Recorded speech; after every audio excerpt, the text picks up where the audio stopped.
আসসালামু আলাইকুম রহমতুল্লাহি ওবারাকাতু। সুপ্রিয় তৃতীয় শ্রেণীর শিক্ষার্থীদেরকে জানাচ্ছে প্রথম থেকে দশম শ্রেণীর সকল পড়ালেখা এখানে উইথ আমার ইউটিউব চ্যানেলে স্বাগতম। তো আজকে তোমাদের জন্য কিন্তু প্রাথমিক গণিত যে প্রশ্নটি আছে তোমাদের বার্ষিক পরীক্ষার জন্য গণিত প্রশ্নটি নিয়ে এসেছি। আমি ভিডিওর শুরুতেই বলবো, যারা আজকের এই প্রশ্নটি বাসায় বসে সলভ করে যেতে পারবে ইনশাআল্লাহ সে কিন্তু ভাইয়া পরীক্ষায় শতভাগ আনসার করতে পারবে।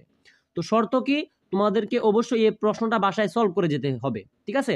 আর আপনারা যারা অভিভাবক আছেন আপনাদেরকে বলবো এই প্রশ্নটা আপনার সন্তানকে ভালো করে শেখাবেন, ঠিক আছে?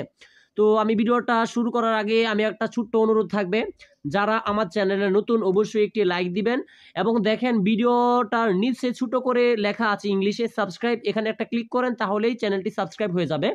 তারপরে যখনই কোনো ক্লাস বা সাজেশন দেওয়া হবে আপনার ফোনে কিন্তু নোটিফিকেশন চলে যাবে, আপনি সহজে পেয়ে যাবেন। তো আমরা আর দেরি করতে চাচ্ছি না, দেখি আমরা তৃতীয় প্রান্তিক মূল্যায়ন অর্থাৎ বার্ষিক পরীক্ষা 2025 শ্রেণী তৃতীয় বিষয় প্রাথমিক গণিত। তো এখানে যদি আমরা একটা জিনিস লক্ষ্য করে, উপরে লেখা আছে বর্ডার করা অর্থাৎ কালো কালি দিয়ে বেশি করে লেখা আছে যে সময় 2 ঘন্টা 30 মিনিট। মোট কথা হচ্ছে যে তৃতীয় শ্রেণীর যে গণিত পরীক্ষাটা হবে এই গণিত পরীক্ষায় মোট সময় থাকবে 2 ঘন্টা 30 মিনিট মানে 2.5 ঘন্টা। এবং অন্যদিকে এটার মানে গণিত পরীক্ষায় টোটাল মার্ক অর্থাৎ 100 নম্বরের পরীক্ষাটা হবে, এটা আপনারা বা তোমরা সবাই জানো। তো এখানে যদি আমরা লক্ষ্য করি, প্রথমেই দেখো লেখা আছে সঠিক উত্তরটি উত্তরপত্রে লিখো। সঠিক উত্তরটি উত্তরপত্র লেখার জন্য বলা হয়েছে, অর্থাৎ এটার মানে হলো এমসিকিউ মানে বহু নির্বাচনী সঠিক উত্তর লেখার জন্য। তো এই জিনিসটা বুঝতে হবে, 100 নাম্বারের মধ্যে তোমাদের 1 নং যে প্রশ্নটা থাকবে তোমরা পরীক্ষাতে লিখবা 1 নং প্রশ্নের উত্তর, ঠিক আছে? তোমরা পরীক্ষাতে লিখবা যে 1 নং প্রশ্নের উত্তর লেখার পর তোমাদেরকে অবশ্যই 20টা সঠিক উত্তর লিখতে হবে। 20টার জন্য তোমরা পরীক্ষায় 20 নাম্বার পাবে। তো দেখো 1 নাম্বার এসেছে যে সঠিক উত্তর এসেছে প্রক্রিয়া প্রতীক কয়টি? প্রক্রিয়া প্রতীক কয়টি? তো এখানে অপশনে আছে ক নাম্বার অপশনে আছে 2টি, খ নাম্বার অপশনে আছে 3টি, গ নাম্বারে অপশনে আছে 4টি, ঘ নাম্বারে অপশন আছে 5টি। তো যেটা সঠিক হয় সেটা তোমরা দাগিয়ে দিবা, ঠিক আছে? তো এগুলো তোমরা বই থেকে খুঁজে বের করে শিখে নেবা। 2 নম্বরে যদি আমরা লক্ষ্য করে দেখতে পাই যে যোগ ও বিয়োগ করার সময় সর্বদাই কোন ঘর থেকে হিসাব শুরু করতে হয়? এখানে অপশনে আছে একক আছে, দশক আছে, শতক আছে, হাজার আছে। তো এটা খুবই সহজ। আমি জানি যে তোমরা সকলেই এটা উত্তরটা জানো। তো আমি ইচ্ছা করে বলবো না, যাদের না জানা আছে যাতে নিতে পারো, ঠিক আছে? তো আমি সে কারণে বলবো তোমরা একটু কষ্ট করে এটা শিখে নিবা। তারপরে যদি আমরা একটু লক্ষ্য করি যে 3 নংটা আছে, দেখো 3 নংটা তোমরা একটু ভালো করে শিখে নিবা। 240 এখানে তো দেখো আমি যেটা বলতে চাচ্ছি যে 3 নংটাও তোমরা ভালো করে শিখে নিবা, এটার উত্তরটা তোমরা পেয়ে যাবা। তারপরে দেখো 4 নং লেখা আছে যে যুগের সংক্ষিপ্ত রূপ কি? যোগের সংক্ষিপ্ত রূপ কি, ঠিক আছে? তো আমি বলবো এটাও তোমরা একটু ভালো করে শিখে নিবা, ঠিক আছে?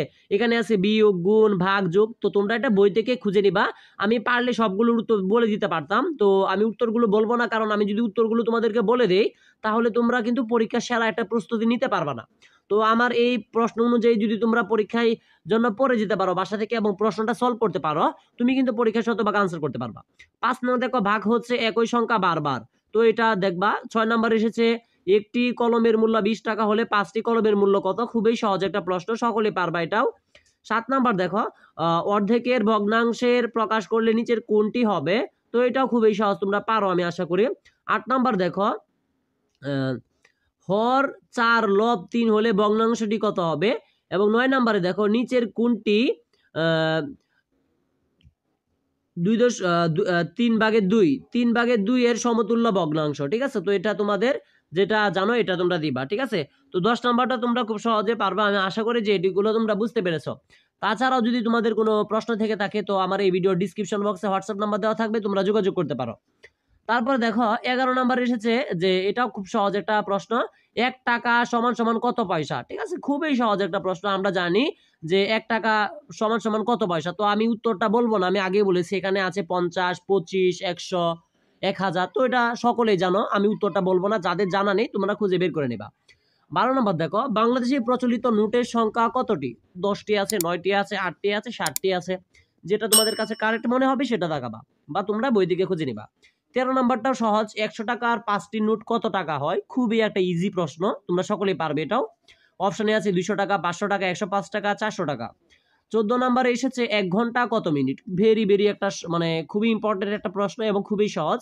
120 মিনিট দেওয়া আছে, 70 মিনিট দেওয়া আছে, 90 মিনিট দেওয়া আছে, 60 মিনিট দেওয়া আছে, যেটা সঠিক হবে সেটা দেখাবা।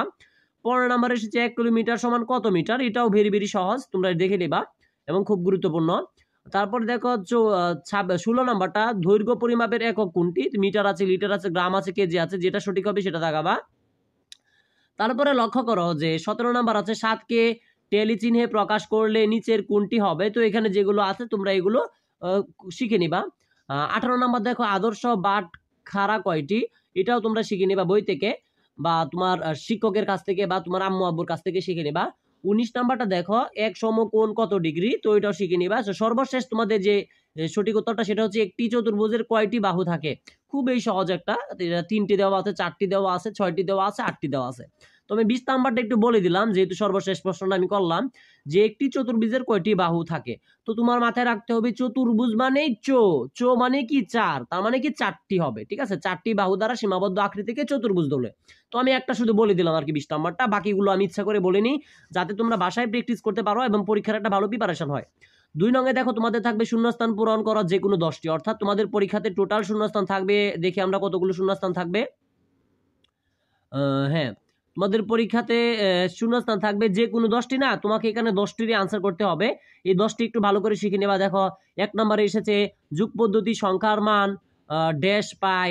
তারপরে 2 নাম্বার এসেছে, 3 নাম্বার এসেছে, সবগুলো শিখে নিবা। 4 নাম্বার এসেছে আরেকটা, এটাও শিখে নিবা।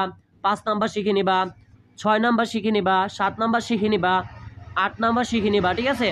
তো আমরা কিন্তু ভালো করে বোঝার চেষ্টা করবা। আমরা কিন্তু 2 নং প্রশ্নে আছি। 2 নং প্রশ্নের মধ্যে টোটাল তোমাদের 10টা আনসার করতে হবে, এখানে তোমরা 10 নাম্বার পেয়ে যাবে, ঠিক আছে। তো 8 নাম্বার পর্যন্ত দেখেছি 2 নং এর। তো আমরা তারপরে চলে যাচ্ছি 2 নং এর 9 নাম্বার প্রশ্নটা।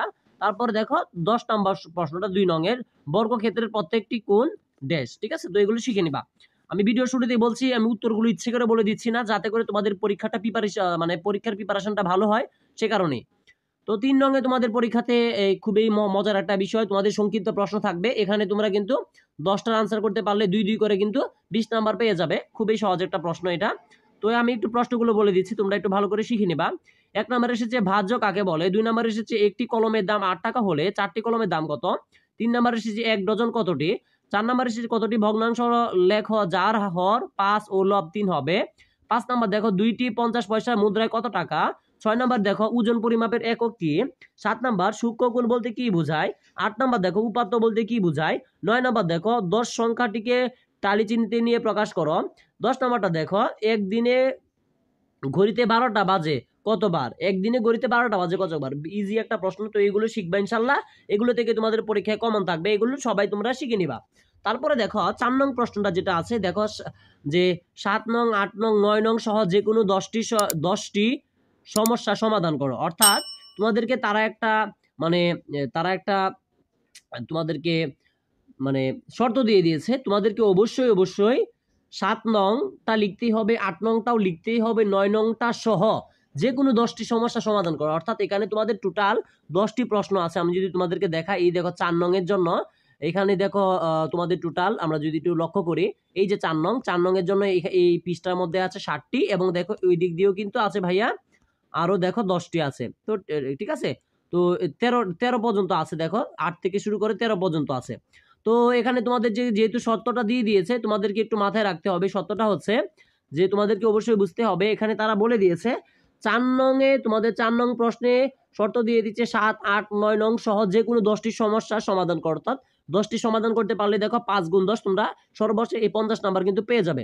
তো এখানে 1 নম্বরে আছে দেখো একটি বই ও 3টি কলমের মূল্য একত্রে 95 টাকা, একটি কলমের মূল্য 20 টাকা, একটি বইয়ের মূল্য কত।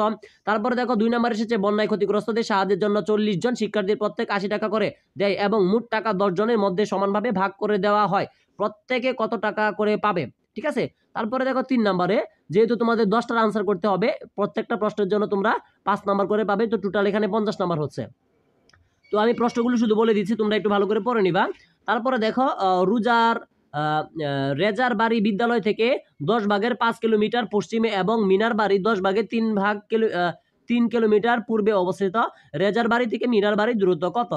তারপরে দেখো 4 নং রনি একটি কেক এর 7 ভাগের 3 অংশ এবং মনি 7 ভাগের 5 অংশ খায়। রনি অপেক্ষা মনি কত অংশ বেশি খায়? খুবই সহজ প্রশ্ন। 5 নম্বর দেখো, জুবাইয়ের 78 টাকা 25 পয়সা দিয়ে একটি খেলনা কিনলো। সে দোকানদারকে 100 টাকা দিল। দোকানদার তাকে কত টাকা ফেরত দিবে? তারপর দেখো 6 নাম্বার, মিতুর 135 টাকা 25 পয়সা ছিল। তার বাবা তাকে 65 টাকা 65 পয়সা দিলেন। তার কত টাকা হলো? খুবই সহজ, ইজি, মুখে মুখে করা যায়। তো তোমরা যেহেতু ছোট, তোমরা পারবে না, তোমরা এগুলো বাসায় প্র্যাকটিস করবা, ইনশাআল্লাহ এখান থেকে পরীক্ষায় কমন থাকবে। ঠিক আছে? তো 7 নম্বর দেখো, রিমাদের শ্রেণীকক্ষে দৈর্ঘ্য 16 মিটার, শ্রেণীকক্ষে দৈর্ঘ্যকে সেন্টিমিটারে প্রকাশ করো। ভেরি ভেরি সহজ এবং খুবই গুরুত্বপূর্ণ একটা বিষয় কিন্তু তোমাদের জন্য পরীক্ষায়। ঠিক আছে? তো তারপরে দেখি 8 নং এ আছে যে ক, চিত্রসমূহ সংজ্ঞা লেখো যে কোনো দুইটি, অর্থাৎ কোন, রেখা, বিন্দু, এগুলো সংজ্ঞা সহ লেখার জন্য বলেছে। খুবই সহজ। ক নাম্বার দেখো, একটি চতুর্ভুজ আঁকো। খুবই সহজ, চতুর্ভুজ সবাই আঁকতে পারো তোমরা, আমি জানি। তারপরে এগুলো আরো ভালো করে প্র্যাকটিস করবা যাতে পরীক্ষায় শতভাগ নাম্বার পাও। 9 নং এ দেখো, একটি ফলের ঝুড়িতে 5টি আপেল, 4টি কলা, 6টি পেয়ারা, 7টি আনারস এবং 10টি আম আছে। ঠিক আছে? তো দেখো ফলের নাম লেখা আছে, ফলের সংখ্যা লেখা আছে, ট্যালি, অর্থাৎ তোমাদেরকে এগুলো ট্যালি করতে হবে। আপেল যেহেতু আছে 5টি, এখানে 5টা ট্যালি দিয়ে দিবা। এগুলো খুবই সহজ, এটা একটু বুঝিয়ে দিচ্ছি তোমাদেরকে। যেমন কলা আছে 4টি, তো 4টা এখানে টান দিবা এই খালি বক্সে যেখানে ট্যালি লেখা আছে সেখানে। ঠিক আছে? খুবই ইজি একটা প্রশ্ন। তো ফলের সংখ্যাগুলোকে ট্যালি চিহ্নের মাধ্যমে প্রকাশ করো। দেখো নিচে লেখা আছে, তো এখানে ট্যালি দিয়ে অর্থাৎ টান দিয়ে তোমরা করে নিবা। আর তোমরা যদি ইতিমধ্যে জানো তাহলে অনেক ভালো, আর যারা না জানো তোমার আব্বু আম্মুকে বলে শিখে নিবা। 10 নম্বরে দেখো, পলি সকালে 2 ঘন্টা 25 মিনিট এবং রাতে 2 ঘন্টা 45 মিনিট পরে, সে প্রতিদিন কত সময় পড়ে? ঠিক আছে? খুবই সহজ, পড়ে নিবা। তারপরে দেখো যে 13 নম্বরে এসেছে, এক প্যাকেট লবণের ওজন 1 কেজি 300 গ্রাম। এটি ওজন করতে কমপক্ষে কি কি বাটখারা লাগতে পারে? বাটখারা লাগতে পারে, খুবই সহজ, শিখে নিবা এটাও। 12 নম্বর দেখো, ফয়সাল প্রতি মাসে 120 টাকা তার 12 মাসে বৃত্তির টাকা থেকে সে তার বোন রিনাকে 120 টাকা দেয়। তার কাছে কত টাকা অবশিষ্ট থাকে? সহজ আছে এটাও। 13 নম্বরটা দেখো, সকালে 11টায় বৃষ্টি শুরু হয়েছে, দুপুর 12টা 30টায় থেমেছিল। কতক্ষণ বৃষ্টি হয়েছিল? খুবই ইজি প্রশ্ন, আসলে এর থেকে সহজ আরো প্রশ্ন হয় না। তো আমি এটার উত্তরটা সবার শেষেরটা বলে দিচ্ছি, একটু আগে একটা সবার শেষেরটা বলে দিয়েছিলাম, এটা বলে দিচ্ছি। দেখো তোমরা কিভাবে কম সহজে করতে পারবা। যেহেতু বলা আছে সকাল 11টায় বৃষ্টি শুরু হয়ে দুপুর 12টা 30টায় থেমেছিল, কতক্ষণ বৃষ্টি হয়েছিল? তো 11টা থেকে আমরা সহজভাবে হিসাব করতে পারি 12টা পর্যন্ত 1 ঘন্টা, এবং 12টা থেকে 12টা 30, তো আমরা টোটাল বলতে পারি যে 1 ঘন্টা 30 মিনিট বা 1.5 ঘন্টা। তো আশা করি তোমরা অনেক উপকৃত হয়েছে আজকের এই প্রশ্ন সাজেশনটির মাধ্যমে। তো এমনই সব গুরুত্বপূর্ণ ভিডিও এবং তোমাদের যে ক্লাস আছে তৃতীয় শ্রেণীর, সবকিছু পেতে অবশ্যই আমার চ্যানেলটিতে একটি লাইক দিবে এবং চ্যানেলটি সাবস্ক্রাইব করে পাশে থাকবে, কারণ তোমাদের নিয়ে সবসময় আমার ইউটিউবে ভিডিও আপলোড করা হচ্ছে। তো সকলে ভালো থাকবে, সুস্থ থাকবে, এই আশায় কামনা করে আজকের মতো বিদায় নিচ্ছি। আসসালামু আলাইকুম ওয়া রাহমাতুল্লাহি ওয়া বারাকাতুহু।